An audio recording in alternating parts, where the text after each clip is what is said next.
ଢେଙ୍କାନାଳ ଜିଲ୍ଲା ଖଡ଼ଗପ୍ରସାଦର ସୋନାଲି ମହାନ୍ତି ପିଲାଟି ଦିନୁ ପ୍ରଭୁ ଜଗନ୍ନାଥଙ୍କୁ ବହୁତ ଭଲ ପାଆନ୍ତି।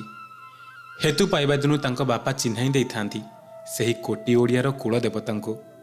ଅନେକ ଥର ତାଙ୍କ ବାପା କହିଛନ୍ତି, ଜୀବନରେ ଯେତେ ଉପରକୁ ଯିବାର ଅଛି ଯା, କିନ୍ତୁ ଯିଏ ଆମର ଇଷ୍ଟ ତାଙ୍କୁ ଭୁଲିବା କଥା ନୁହେଁ।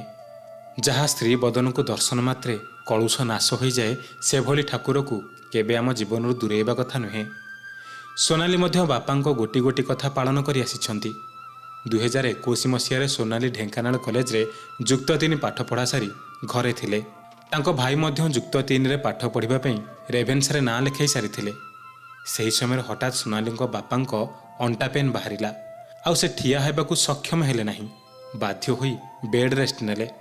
ଯେହେତୁ ପ୍ରାଇଭେଟ୍ ଚାକିରି, ତେଣୁ କମ୍ପାନୀ ଏତେ ଛୁଟି ବି ଦେଲାନି। ବାଧ୍ୟ ହୋଇ ଚାକିରି ଛାଡ଼ିଲେ। ଚାକିରି ସିନା ଛାଡ଼ିଦେଲେ, କିନ୍ତୁ ଘର କେମିତି ଚଳିବ ସେ କଥା ଭାବି ଭାବି ମନ ବ୍ୟସ୍ତ କରୁଥାନ୍ତି। ଏପଟେ ନିଜର ଚିକିତ୍ସା ଦରକାର ପଡ଼ୁଛି। ମଧ୍ୟବିତ୍ତ ପରିବାର ହୋଇଥିବାରୁ ଯାହା ରୋଜଗାର କରନ୍ତି ତାହା ପିଲାଙ୍କ ପାଠପଢ଼ା ଓ ଘର ଚଳାଇବାରେ ପଳାଇଯାଏ। ବାକି ସିନା କିଛି ବଞ୍ଚିଲେ ସଞ୍ଚୟ କରିବେ। 2 ପୁଅ ଝିଅକୁ ମଣିଷ କରିବା ପାଇଁ ଅନେକ ସ୍ୱପ୍ନ ଦେଖୁଥିବା ମଣିଷ ଯଦି ବେଡ୍ରେ ପଡ଼ି ରହିବ, ତେବେ ଛୁଆ ମଣିଷ ହେବେ କେମିତି?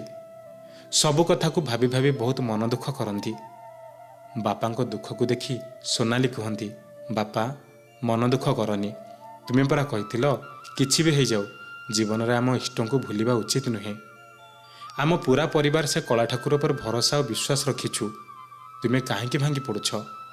ତୁମେ ବି ଭରସା ରଖ, ଦେଖିବ ସେ କିଛି ନା କିଛି ବାଟ ନିଶ୍ଚୟ ବାହାରି କରିବ।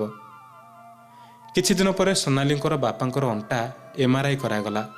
ସେଥିରୁ ରିପୋର୍ଟ ଆସିଲା, ସୋନାଲି ବାପାଙ୍କ ଅଣ୍ଟା ସ୍ପାଇନାଲ କର୍ଡ L5-L4 S1ର ଜେଲି ଫାଟି ଯାଇଛି, ଯେଉଁଥିପାଇଁ ସେ ଆଉ ଭିଡ଼ କାମ କରିପାରିବେନି। ସୋନାଲି ସବୁ ଜାଣିବା ପରେ ମନେ ମନେ ଟିକେ ଭାଙ୍ଗି ପଡ଼ିଲେ। ପରିବାରର ବଡ଼ ଝିଅ ସେ, ତେଣୁ ଚିନ୍ତା କଲେ ବାପାଙ୍କ ଚିକିତ୍ସା ପାଇଁ ଯେମିତି ହେଲେ ଆଗକୁ ବଢ଼ିବି। କଷ୍ଟେମଷ୍ଟେ ସୋନାଲିଙ୍କ ବାପା 60,000 ସଞ୍ଚିଥିଲେ ଘରର କିଛି ମରାମତି ପାଇଁ, ଯାହା ସୋନାଲିଙ୍କୁ କହିଥିଲେ। ସୋନାଲି ବି ମନେ ମନେ ଚିନ୍ତା କଲେ, ବାପା ସଞ୍ଚିଥିବା ଟଙ୍କାକୁ ଉଠାଇ ତାଙ୍କ କାମରେ ଲଗାଇବି। ତା ପୂର୍ବରୁ ବାପାଙ୍କୁ ପଚାରିଲେ, ବାପା ବି ମନା କରିଥାନ୍ତେ କେମିତି? ଆଉ କିଛି ଚାରା ନଥିଲା। ଏପଟେ ଡାକ୍ତର ବି କହିଦେଇଛନ୍ତି ସୋନାଲି ବାପାଙ୍କୁ ଠିକ୍ ହେବାକୁ ପାଖାପାଖି ବର୍ଷେ ସମୟ ଲାଗିବ। ସବୁ କଥାକୁ ଶୁଣି ଥରେ ଶୋଇଥିବା ଅବସ୍ଥାରେ ସୋନାଲିଙ୍କ ବାପା 2 ହାତରେ ମୁଣ୍ଡିଆ ମାରିବା ଭଳି ପ୍ରଣିପାତ ହୋଇ ଜଗନ୍ନାଥଙ୍କୁ ଡାକିଲେ, ହେ ବଡ଼ ଠାକୁର, ତୁମ ବଡ଼ପଣେ ମୋ ପରିବାରକୁ ଉଦ୍ଧାର କର। ମୋର କେହି ସାହା ଭରସା ନାହିଁ। ତୁମେ ନ ଚାହିଁଲେ ଉଚ୍ଛନ୍ନ ହୋଇଯିବ ମୋ ପରିବାର। ମୋ ମୁରବି ଶୂନ୍ୟ ଘରରେ ମୁରବି ହୋଇଯାଅ ହେ ବ୍ରହ୍ମାଣ୍ଡ ଠାକୁର। ଏତିକି କହି କାନ୍ଦିବାକୁ ଲାଗିଲେ। ସୋନାଲି ବାପାଙ୍କ କାନ୍ଦ ଶୁଣି ପାଖକୁ ଯାଇ ବାପାଙ୍କ ମୁଣ୍ଡକୁ ଆଉଁସି ଦେଇ କହିଲେ, ବାପା କାହିଁକି ସେମିତି ହେଉଛ? ମନରେ ଧୈର୍ଯ୍ୟ ରଖ। ସେ ଚାହିଁଲେ ସବୁ ବଦଳିଯିବ। ବାସ୍ ତାଙ୍କୁ ମନରେ ଡାକୁଥା। ସବୁବେଳେ ଆମର ଏ ସ୍ଥିତି ରହିବନି। ଦେଖିବ ଦିନେ ନା ଦିନେ ଆମେ ସୁଖର ଆଲୋକ ପାଇବା। ବାପା ଭାବୁଥାନ୍ତି, ଝିଅ ସିନା ସାନ୍ତ୍ୱନା ଦେଉଛି, ହେଲେ ସେ ବିଚାରୀ ଦୁନିଆକୁ ଭଲରେ ଚିହ୍ନିନି। ତାକୁ କେମିତି କହିବି? ସବୁ କଥାକୁ ଭାବି କେବଳ ଜଗନ୍ନାଥଙ୍କ ଉପରେ ଛାଡ଼ି ଦେଇଥାନ୍ତି। ଦିନ ପରେ ଦିନ ଗଡ଼ୁଥାଏ। ସୋନାଲି ବି ଅନୁଭବ କରୁଥାନ୍ତି ଘରର କୌଣସି ବଡ଼ ଅସୁବିଧାର ସାମ୍ନା କରୁନଥାନ୍ତି। ସବୁ ପର୍ବପର୍ବାଣୀ ଯଥାରୀତିରେ ପାଳନ କରୁଥାନ୍ତି। ଘରର ରାସନଠୁ ଆରମ୍ଭ କରି ସବୁକିଛି ଆୟୋଜନ ହୋଇଯାଉଥିଲା। ଲାଗୁଥିଲା ଘରକୁ କେହି ଯେମିତି ସାହା ହୋଇଛି। ରାସନ ଦୋକାନୀ, ପରିବାବାଲା ଇତ୍ୟାଦି ଘରର ଅବସ୍ଥା କଥା ଜାଣିବା ପରେ ଦରଦ ଦେଖାଇ ସାହାଯ୍ୟ କରିଦେଉଥାନ୍ତି। ମଝିରେ ମଝିରେ ବାପାଙ୍କ ଚେକଅପ୍ ପାଇଁ ଡାକ୍ତରଖାନା ଗଲାବେଳେ ବି ଅନେକ ଅଚିହ୍ନା ଲୋକ ସାହାଯ୍ୟ କରିଦେଇ ଯାଆନ୍ତି, ଯାହାକି ସୋନାଲିଙ୍କୁ ବେଶୀ ଆଶ୍ଚର୍ଯ୍ୟ କରେ।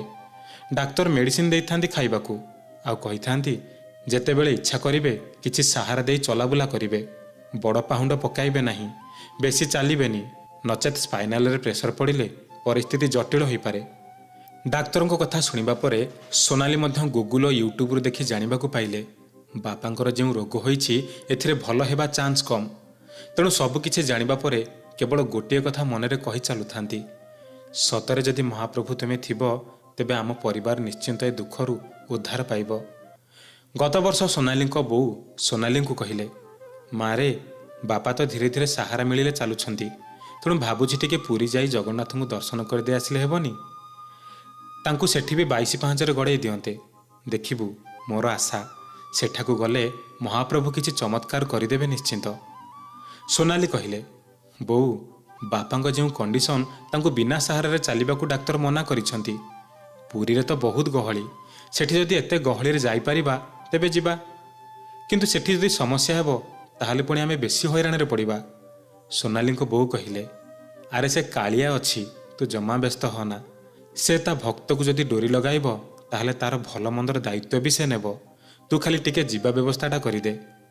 ସୋନାଲି ଭାବୁଥାନ୍ତି, ସତରେ କ'ଣ ବାପା ଚାଲି ଚାଲି ଜଗା ଦର୍ଶନ କରିପାରିବେ?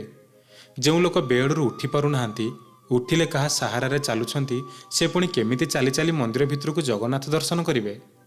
ଏସବୁ ଭାବି ଭାବି ସୋନାଲି ଟିକେ ହଡ଼ବଡ଼ ହେଇଯାଉଥାନ୍ତି।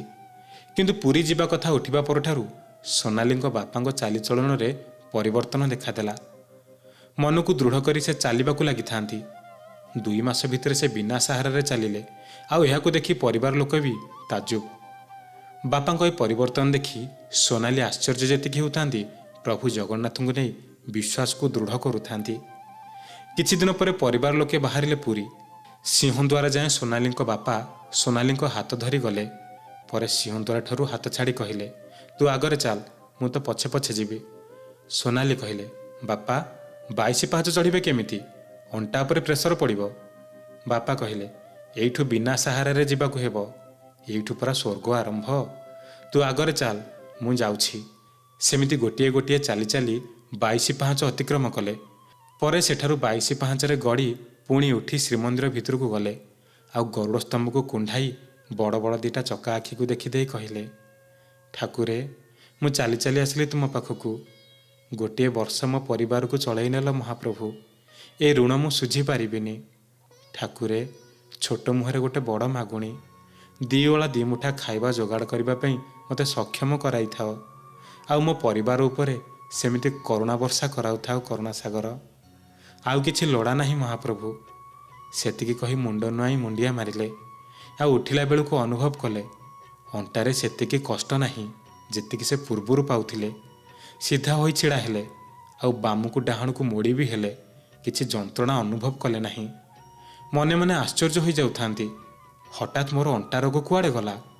ସାଙ୍ଗେ ସାଙ୍ଗେ ଝିଅକୁ ଡାକି କହିଲେ, ମାରେ, ମୋତେ ଆଉ ଯନ୍ତ୍ରଣା ଅନୁଭବ ହେଉନାହିଁ। ସତେ ଯେମିତି ମୋ ରୋଗ କିଏ ଏଇଠୁ ନେଇଗଲା। ସୋନାଲି ବଡ଼ ବଡ଼ ଆଖିରେ ବାପାଙ୍କୁ ଚାହିଁଥାନ୍ତି। ବାପା ଏମିତି କ'ଣ କହୁଛନ୍ତି? ସୋନାଲିଙ୍କ ବାପା କହିଲେ, ଦେଖୁନୁ, ମୁଁ ମୋଡ଼ି ଭିଡ଼ି ହେଲେ ବି ମୋତେ କଷ୍ଟ ଲାଗୁନି। ଦେଖିଲୁ ସେ ବଡ଼ ଠାକୁରଙ୍କ ଏହି ଚମତ୍କାରିତାକୁ। ସୋନାଲି ବି ବାପାଙ୍କୁ ଦେଖି ସାରିବା ପରେ ଜଗନ୍ନାଥଙ୍କୁ ଦେଖି ଭାବବିହ୍ୱଳ ହୋଇପଡ଼ିଲେ। ସେଇଠି ନତମସ୍ତକ ହୋଇ କହିବାକୁ ଲାଗିଲେ, ତୁମେ ସର୍ବଶକ୍ତିମାନ, ତୁମକୁ କିଏ ପରୀକ୍ଷା କରିବ ମହାପ୍ରଭୁ? ମୋ ବାପାଙ୍କୁ ରୋଗମୁକ୍ତ କରି ଜଣାଇ ଦେଇଛ। ତୁମ କୃପା ହେଲେ ପଙ୍ଗୁ ବି ଲଙ୍ଘିପାରେ ପର୍ବତ। ଆଉ ମୁଁ ଜାଣିଗଲି ତୁମର କୃପା ଅଛି ମୋ ପରିବାର ଉପରେ। ମନ୍ଦିରରୁ ବିନା ସାହାରାରେ ସୋନାଲିଙ୍କ ବାପା ଚାଲି ଚାଲି ଯାଇ ସପରିବାରେ ମହାପ୍ରସାଦ ଖାଇଲେ। ପରେ ଘରକୁ ଫେରିଲେ। ଏବେ ସୋନାଲିଙ୍କ ବାପା ସୁସ୍ଥ ଅଛନ୍ତି, ଆଉ ବ୍ୟବସାୟ କରି ପରିବାର ପାଇଁ 2 ଓଳା 2 ମୁଠା ଦାନା ଯୋଗାଡ଼ କରିପାରୁଛନ୍ତି। ସେଦିନର ସେ ଚମତ୍କାରିତାକୁ ନେଇ ସୋନାଲି ଭାବିଦେଲେ ଭାବବିହ୍ୱଳ ହୋଇପଡ଼ନ୍ତି। ସତରେ ସେ କରୁଣା ସାଗରର କରୁଣା ପାଇ ଧନ୍ୟ ହୋଇଗଲେ ସୋନାଲିଙ୍କ ବାପା। ଢେଙ୍କାନାଳରୁ ସୋନାଲି ମହାନ୍ତି ଭଉଣୀ ପଠାଇଛନ୍ତି ଏହି ଘଟଣାଟି।